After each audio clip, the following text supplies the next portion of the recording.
Isang malaking tagumpay kontra illegal na droga ang naitala ng Bacolod City Police Office matapos masabat ang tinatayang mahigit 20 milyong pisong alaga ng shabu mula sa dalawang magkahiwalay na buy-bust operation sa naturang lungsod. Ang operasyon ay sinagawa sa magkahiwalay na lokasyon kung saan naaresto ang dalawang drug suspect. Ang detalye mula kay Patrolwoman Glidel Astrologo.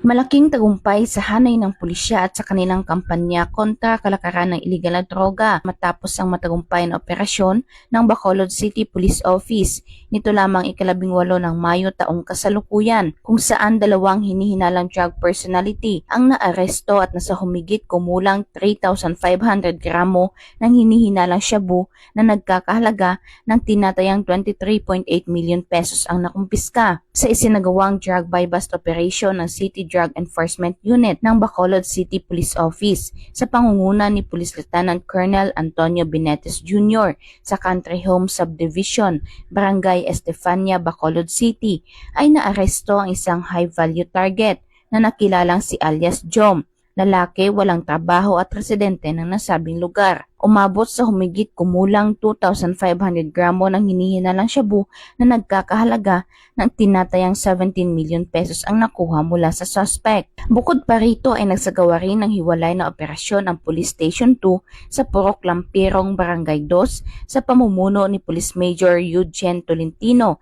at Police Captain Genus David. Nahuli ang isang lalaking suspect na si alias Robert, residente ng Barangay Villamonte. Nasamsam mula sa kanya ang humigit kumulang 1,000 gramo ng hinihinalang shabu na tinatayang nagkakahalaga ng 6,800,000 pesos. Ang dalawang suspect ay kasalukuyang nasa kustudiya na ng pulisya at nahaharap sa kasong may paglabag sa Republic Act 9165 o ang Comprehensive Dangerous Drugs Act of 2002.